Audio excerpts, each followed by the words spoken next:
오늘도 성경 공독하고 기도하고 하나님의 말씀 생각하도록 하겠습니다. 하나님의 말씀은 로마서 1장 5절로 7절 말씀입니다. 봉독하겠습니다. 그로 말미암아 우리가 은혜와 사도의 직분을 받아 그의 이름을 위하여 모든 이방인 중에서 믿어 순종하게 하나니 너희도 그들 중에서 예수 그리스도의 것으로 부르심을 받은 자니라. 로마에서 하나님의 사랑하심을 받고 성도로 부르심을 받은 모든 자에게 하나님 우리의 아버지와 주 예수 그리스도로부터 은혜와 평강이 있기를 원하노라. 아멘. 기도하겠습니다.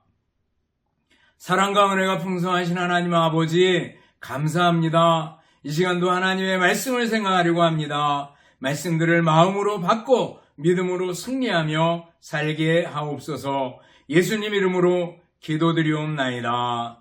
아멘.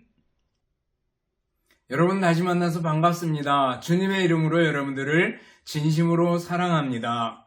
또 한 주간 지나오면서 감사할 일들을 생각하고 늘 감사할 수 있기를 바랍니다. 어제는 특별히 3.1절이었는데 3.1절을 생각할 때마다 나라에 이른 슬픔이 얼마나 큰가라는 걸 생각하고 나라가 있는 것에 대해서 감사하고 또 우리나라를 하나님께서 지켜주시고 보호해주시고 선한 길로 인도해 주시기를 늘 기도하는 우리들이 돼야 될 줄 압니다. 우리가 로마서를 공부하고 있는데 로마서는 바울사도가 로마 교인들에게 쓴 편지입니다. 그렇기 때문에 편지의 형식이 있습니다. 쓰는 사람, 그리고 받는 사람, 그리고 인사말 이렇게 쭉 나가게 되는데 바울사도 편지를 쓰면서 예수 그리스도의 종이고 또 사도고 라는 얘기를 하면서 자기소개보다 예수님에 관한 걸 더 많이 얘기하고 있는 걸 볼 수가 있습니다. 오늘은 받는 사람이 누군가 로마 교인들 아니겠어요? 그들에 대해서 설명하면서도 마찬가지로 예수님에 관한 설명을 더 많이 해주는 걸 볼 수가 있습니다. 우리는 바울사도의 인사말을 통해 가지고 우리 그리스도인들이 어떤 사람인지를 잘 알 수 있습니다. 예수 믿는 사람들이 어떤 사람인지, 예수님과 어떤 관계가 있는지를 알면 우리가 주님을 위해서 일하는 거 정말 힘차게 일할 수 있는 줄을 믿습니다. 영국의 대문호 셰익스피어가 하루는 식당에 식사를 하러 들어갔습니다. 그러자 셰익스피어가 들어가니까 주변에 있던 모든 사람들이 다 일어나서 이렇게 경의를 표합니다. 근데 셰익스피어가 지나가는데 그 옆에 지나가는 바로 옆에 있던 한 청년이 한숨을 푹 내쉬면서 탄식을 합니다. 특이해서 물어봤습니다. 자네 왜 그렇게 탄식을 하는가? 그렇게 물어봤더니 다 같은 사람인데 당신은 굉장히 존경받는 대문호가 되었고 사람들이 모두 다 경의를 표하는데 나는 당신이 지나간 자리나 닦고 있는 청소하는 일꾼인 걸 생각하면 어떻게 한숨이 안 나오겠어요? 라고 얘기를 했습니다. 그러자 셰익스피어가 이렇게 얘기했대요. 자네는 내가 지나간 발자국을 쓸고 있는 게 아니네. 자네는 지금 하나님이 만드신 우주를 아름답게 하고 있는 거네. 나는 펜으로, 자네는 빗자루로 하나님이 만드신 것들을 아름답게 하고 있는 것 뿐이네. 라고 얘기를 했대요. 그 말을 들은 청년은 그 이후에는 신이 나서 일을 했다고 합니다. 여러분들, 우리들이 일하고 이 세상을 살아갈 때 주님께서 내게 맡겨주신 일이 무엇인가, 그리고 어떻게 해야 되는가 라는 것들을 알면은요, 정말 힘있게 신나게 일하고 살아갈 수 있는 줄을 믿습니다. 우리 그리스도인들은 어떤 사람입니까? 오늘 바울사도가 편지를 받는 로마 교인들을 표현하는 그 표현을 보면 우리 성도들이 어떤 사람인지를 잘 알 수 있습니다. 먼저 우리 그리스도인들은요, 그리스도의 것이래요. 예수 그리스도의 것. 1장 6절 말씀입니다. 너희도 그들 중에서 예수 그리스도의 것으로 부르심을 입은 자니라 그랬습니다. 예수 그리스도의 것으로 부르심을 받은 자래요. 너희는 로마 교인들입니다. 그들 중에서, 그들은 이방인들을 가리킵니다. 로마에 있는 모든 사람들 중에서, 그들 중에서 너희가 예수 그리스도의 것으로 부르심을 받았다라고 말씀하고 있습니다. 여러분들, 우리가 과거에 어떤 사람입니까? 에베소 2장 1절 보면 허물과 죄로 죽었던 너희를 살리셨도다 그랬습니다. 허물과 죄로 죽어 있었대요. 공중의 권세 잡은 자 마귀를 따랐었대요. 불순종의 아들들 가운데 역사하는 영 마귀를 따라 살았다는 거죠. 전에는 육체의 욕심을 따라 살았다는 거예요. 그러나 지금은 어때요? 예수 그리스도의 은혜로 예수님을 위해 사는 예수님의 것이 되었다라는 거죠. 예수 그리스도의 것, 예수님의 소유지요. 예수님에 속한 겁니다. 우리가 누구예요? 예수님 거예요. 예수님께 속한 사람이에요. 여러분들 이 사실을 믿습니까? 난 예수님 거다라는 거예요. 예수님께서 나를 다스리고 나를 관리하고 주머니 속에 넣고 다니는 거죠. 구약성경 보면은요, 제사장들의 옷을 보면, 대제사장의 에봇을 보면은요, 여기 가슴팍에 12보석이 달려 있습니다. 그 12보석에 이스라엘 지파의 이름이 새겨져 있습니다. 어깨에 견장 위에 6개씩 보석함이 달려 있습니다. 그 보석도 이스라엘의 12지파를 가리킵니다. 바로 우리 성도들의 모습을 가리키는 겁니다. 내 거다라는 거죠. 내가 어깨에 안고 다니고 가슴에 품고 다니겠다. 그런 의미가 있는 겁니다. 우리는 예수님의 것이다라는 거예요. 여러분들 예수님의 소유임을 믿습니까? 믿는 줄 압니다. 아멘. 또 하나님의 사랑을 입은 자다. 하나님의 사랑을 받은 자다라는 걸 얘기해 줍니다. 1장 7절을 보면 로마에서 하나님의 사랑을 받고 이렇게 얘기하고 있습니다. 하나님의 사랑을 받은 사람이래요. 여러분들, 우리가 하나님의 사랑을 받은 사람임을 믿습니까? 로마에서 그랬습니다. 로마는 가장 번성한 도시였습니다. 수도였습니다. 문화가 잘 발달된 곳이었습니다. 당시에 웅장한 건물들이 있었고, 그리고 수도시설이 잘 돼 있는, 또 도로가 잘 닦여 있는 그런 도시였습니다. 그러나 그 이면에는 뭐예요? 어둡고 죄와 문란한 생활이 있던 곳입니다. 악이 곳곳에 스며져 있던 그런 도시였습니다. 죄로 찌들고 부패한 곳이 로마였습니다. 그런데 그 로마에서 하나님의 사랑을 받았다라는 거예요. 그래서 이 사람들이 살아가는 방법은 달랐습니다. 다른 사람하고 살아가는데 이 사람은 서로 짐을 져주고 거룩하고 서로 사랑하고 포악에 짓밟힌 사람들을 긍휼히 여기고 상전이나 노예나 똑같은 눈으로 바라봐주고 대하는 것 자체가 달랐습니다. 그렇잖아요. 여러분들, 우리 그리스도인들은 사람들을 볼 때 어떻게 봐요? 하나님의 형상으로 지음받은 사람이다, 이렇게 보는 거 아니겠어요? 예수님께서 피 흘려주신 사람이다, 이렇게 보기 때문에 사람을 매우 소중하게 생각합니다. 사람을 존중합니다. 근데 세상 사람들은 그렇지 않잖아요. 로마의 문란한 그런 사회 속에서 사람은 자기 높낮이를 따져서 판단하고 자기 생각하고 싶은 대로 자기 소견에 오를 대로 사람들을 쥐락펴락하는 그런 세상 속에서 그리스도인의 삶은 달랐다라는 걸 보여줍니다. 여러분들, 하나님의 사랑을 받은 사람들은 다릅니다. 거룩합니다. 하나님의 사랑을 입었기 때문에 그리스도의 것이 되었습니다. 그리스도인으로서의 삶을 살아가게 되었다라는 거예요. 하나님의 사랑을 받은 사람, 그리스도의 것, 삶 자체가 달랐던 겁니다. 그런데 여러분, 우리가 예수님 믿고 예수님 것이 된 것이 내 노력이나 내가 스스로 된 내 능력입니까? 내가 선택을 잘했고, 내가 주사위를 잘 굴렸고, 내가 떡볶이를 잘해가지고 예수님을 믿게 됐습니까? 아니잖아요. 하나님께서 우리를 사랑하신 거예요. 하나님께서 우리를 향해서 손을 내미신 거예요.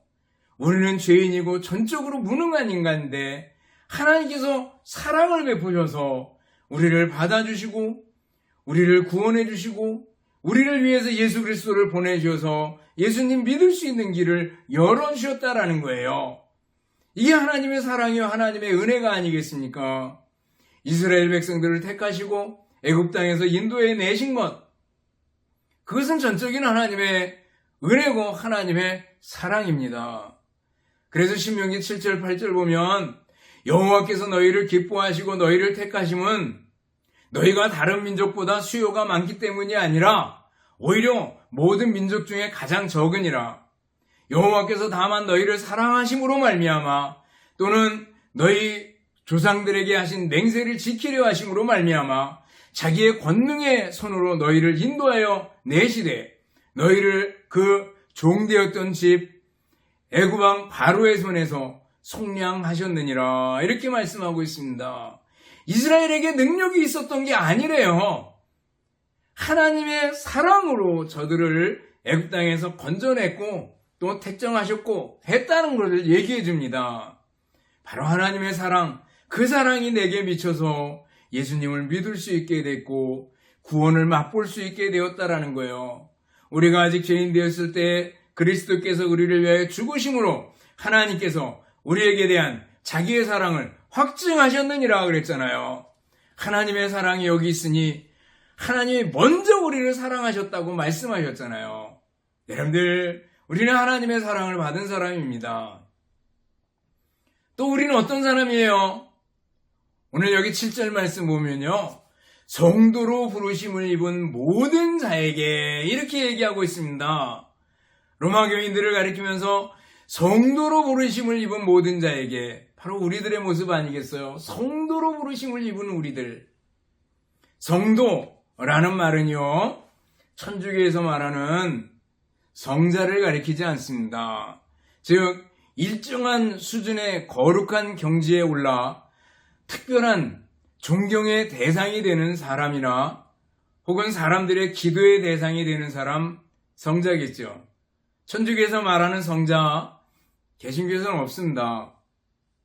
성도, 이 말은 또 평신도를 가리키는 말도 아닙니다. 물론 장례 때 가면 직분이 없으면 성도 이렇게 쓰고 직분이 있으면 집사, 권사 뭐 이렇게 씁니다. 그러나 단순히 직분이 없다라는 걸 가리키는 말도 아닙니다. 성도라는 말은 하나님과 그분의 사역을 위해서 구별된 사람이라는 의미가 있습니다. 성자가 거룩 성자잖아요. 그리고 따른다라는 도 아니겠어요? 무리도자. 따르는, 거룩하게 따르는 사람. 성도, 이 말에는 구별되다, 거룩하다, 그런 뜻이 있습니다. 1절에서 택정함을 입었으니 라고 얘기할 때 택정하다라는 말과 일맥상통하는 말입니다. 구별되었다라는 말입니다. 여러분, 우리는 성도라고 불릴만 합니까? 하나님과 하나님의 사역을 위해서 구별된 사람으로 일컬어질만 합니까? 그렇지 못하다면 그 원인은 어디에 있다고 생각합니까? 우리는 하나님의 사랑을 받았고 하나님의 부르심을 받아서 성도가 되었습니다. 성도는 어떻게 살아야 합니까? 성도답게 살고 있습니까? 부끄럽죠. 여러분들, 바닷물에 25%의 소금이 있으면 매우 짠 바닷물이 된다는 겁니다. 그런데 한국교회가 한참 왕성할 때는 25%가 기독교인이었다, 이렇게 얘기를 합니다. 근데 25%의 바닷물이 정말 짠 소금물이었습니까? 아니요. 부패한 소금물이 아니었는지 우리 성도로서의 책임을 통감하지 않을 수가 없습니다. 하나님의 부르심을 받아서 성도가 되었는데 나는 어떻게 살아왔는가? 어떻게 살아야 하는가? 한번 돌이켜봐야 될 줄 압니다. 그렇다면 두 번째로 예수 그리스도의 것인 우리들, 성도가 된 우리들은 어떻게 살아야 되겠는가라는 거예요. 하나님의 사랑을 받아서 성도가 되었는데 그렇다면 우리는 어떻게 살아야 되겠는가? 첫 번째는요, 철저하게 예수님 중심으로 살아야 합니다. 바울 사도를 보십시오. 예수 그리스도가 빠진 적이 없어요. 오늘 편지 쭉 인사말을 쭉 훑어보면요. 1절을 보면 예수 그리스도의 종 바울은, 2절을 보면 그의 아들, 3절에 그의 아들에 관하여 말하면, 4절을 보면 하나님의 아들로 선포되었으니 곧 우리 주 예수 그리스도시니라. 5절을 보면 그로 말미암아 그 이름을 위하여, 6절을 보면 예수 그리스도의 것으로 부르심을 입은 자니라. 7절을 보면 주 예수 그리스도로조차 은혜와 평강이 있기를 원하노라. 예수 그리스도가 빠진 적이 없어요. 지금 바울 사도는 로마 교인들에게 편지를 쓰면서 로마 교인들을 표현하고 있는데 그 가운데서도 예수 그리스도라는 이름을 빼놓은 적이 없습니다. 어쩌면 건드리면 예수님이 나오는 거죠. 여러분들, 우리도 예수님 중심으로 살아야 합니다. 건드리면 예수님이 나와야 됩니다. 예수님 떠나서는 살 수가 없습니다. 물을 떠난 고기가 잠시 산다 해도 노랫말 알잖아요. 예수 떠난 인생은 살 수가 없습니다. 예수님 중심으로 살아가는 우리들이 돼야 될 줄 압니다. 여러분들 중심에 예수님이 있습니까? 그리고 그 중심에 예수 그리스도가 차고 넘쳐서 내 입에서 예수님의 말이 나옵니까? 우리 입에서 가장 많이 나오는 말은 뭡니까? 한숨의 말이요, 원망의 말, 불평의 말, 한탄하는 말, 욕하는 말, 험담, 시기, 분노의 말, 이런 것들이 아닌지 한번 돌이켜보시기 바랍니다. 우리 말 속에서 예수 그리스도는 자체를 감춰버리지는 않았는지, 아니 마음속에 예수님이 사라져버린 건 아닌지 돌이켜보시기 바랍니다. 예수 가장 귀한 그 이름, 예수 정과 나중 되시는, 오 예수 나의 손 잡아주시는 가장 귀한 그 이름. 여러분들, 예수님 중심의 삶을 살아갈 수 있기를 바랍니다. 예수님 중심의 마음을 가지고 예수님 중심의 말을 하는 우리들이 되어야 될 줄 압니다. 또 예수 그리스도의 것으로 사는 성도는 어떤 삶을 살아야 됩니까? 사랑으로 살아야 됩니다. 왜요? 우리는 하나님의 사랑을 받은 자라 그랬잖아요. 십계명의 원리가 그랬잖아요. 하나님의 사랑을 많이 받았습니다. 나는 너희를 애굽 땅 종되었던 땅에서 인도해낸 너희 하나님 여호와니라. 하나님께서 사랑을 베푸셨어요. 그리고 1부터 4계명은 뭐예요? 하나님을 사랑하고 하나님께만 예배해라. 5계명부터 10계명은요, 인간들 너희 서로 사랑해야 된다라는 거예요. 그 원리가 적용되지 않습니까? 하나님의 사랑을 받은 우리들이에요. 그렇다면 우리는 어떻게 해요? 하나님을 사랑하고 하나님께 예배하고 하나님께 경배하는 우리들이 되어야 될 줄 압니다. 그 크신 하나님의 사랑 말로 다 형용 못하네. 그 크신 하나님의 사랑 말로 다 표현 못하네. 3절에 보면 하늘을 두루마리 삼고 바다를 먹물 삼아도 그 하나님의 사랑을 다 기록할 수 없다는 거예요. 하나님의 사랑을 많이 받은 우리들은 당연히 하나님을 사랑하고 하나님께 경배하고 하나님께 예배하고 하나님만 사랑하는 우리들이 되어야 될 줄 압니다. 그리고 이웃을 어떻게 해요? 우리 사람들을 서로 사랑해야 된다는 거예요. 요한일서 4장 11절 보면 사랑하는 자들아 하나님이 이같이 우리를 사랑하셨은즉 어떻게 해야 돼요? 우리도 서로 사랑하는 것이 마땅하니라 그랬습니다. 사랑을 훈련하고 나누는 거 훈련하고 사랑과 나눔을 훈련하고 연습하고 반복해야 됩니다. 5계명부터 10계명까지를 기초로 우리가 서로 사랑해야 됩니다. 서로 배려해야 합니다. 서로 나눌 줄 알아야 됩니다. 이게 단숨에 되지 않습니다. 자꾸 훈련하고 반복해야 됩니다. 사람들을 이해하려고 노력하고 사람들을 품어주려고 노력하고 사람들을 배려하려는 노력들, 나눠주고 베풀어주려는 노력들 연습하고 훈련하고 반복해야 될 줄 압니다. 그리고 이웃에게 사랑을 베푸는, 특별히 불신자들에게 사랑을 베푸는 최고의 방법은 복음을 전해주는 겁니다. 예수 그리스도의 복음을 전해줌으로 예수님을 알고 예수님을 믿을 수 있게 한다면 이거보다 더 큰 사랑이 어디 있겠어요? 오늘 보면 5절 말씀 보면 그로 말미암아 우리가 은혜와 사도의 직분을 받아 그 이름을 위하여 모든 이방인 중에서 믿어 순종하게 하나니, 모든 이방인들에게 복음을 전해서 순종하게 했다라는 얘기를 해주고 있습니다.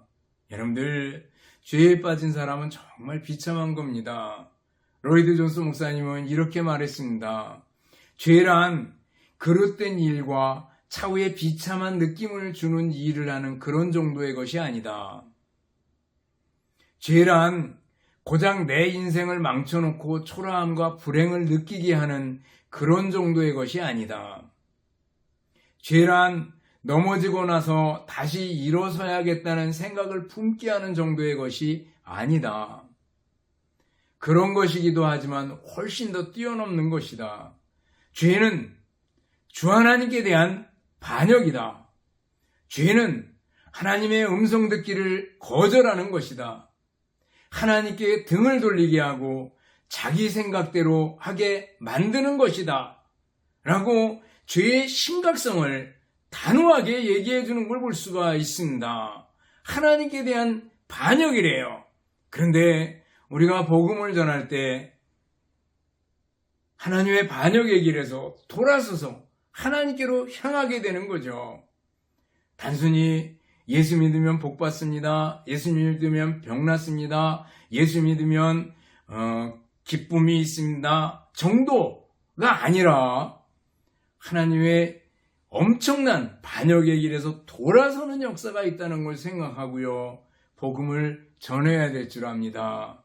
열심히 복음을 전함으로 사랑을 받은 우리가 불신자들에게 사랑을 베풀어주는 방법이 될 겁니다. 너희는 만민에게 복음을 전파하라 라는 예수님의 명령을 기억하고 명령에 순종하는 마음으로 꾸준히 복음을 전하는 우리들이 되어야 될 줄 압니다. 복음을 전하는 것이 이웃사랑의 큰 일부분입니다. 그리고 예수 그리스도의 것으로 부름받은 우리 성도들은 어떻게 살아야 합니까? 세 번째는 은혜와 평강을 빌어주는 사람이 되어야 됩니다.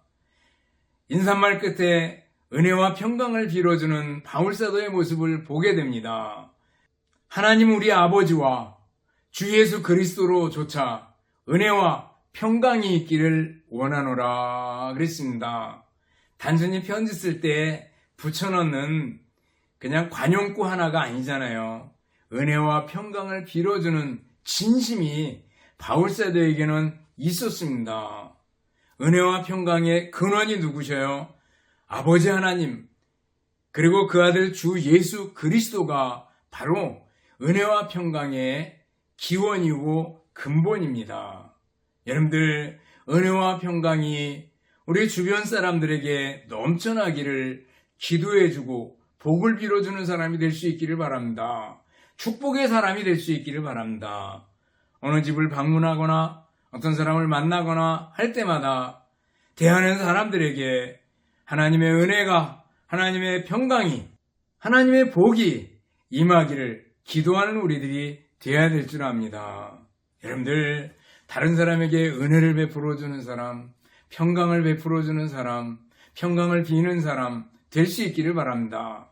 말씀을 정리합니다. 우리 그리스도인이 어떤 사람입니까? 예수 그리스도의 것이라 그랬습니다. 하나님의 사랑을 받은 사람입니다. 그리고 성도로 부르심을 받은 사람입니다. 그렇다면 어떻게 살아야 합니까? 바로 예수님 중심으로 살아야 됩니다. 서로 사랑하며 살아야 되는데 하나님을 사랑하고 또 이웃을 사랑해야 됩니다. 그리고 세 번째는 은혜와 평강을 비는 사람이 되어야 됩니다.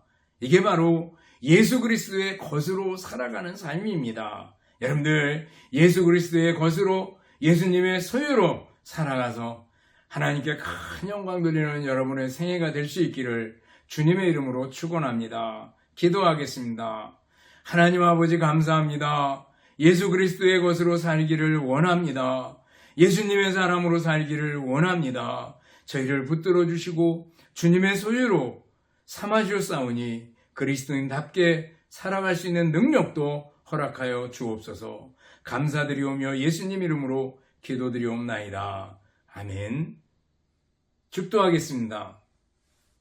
이제는 우리 주님 예수 그리스도의 은혜와 하나님 아버지의 극진하신 사랑하심과 성령님의 교통하시며 인도하심이 함께 모여 예배드리며 말씀 듣는 우리 모든 성도들 머리머리 위에와 가정들 위에 주님의 몸된 교회와 우리나라 민족 위에 이제로부터 영원토록 함께 있을지어다. 아멘.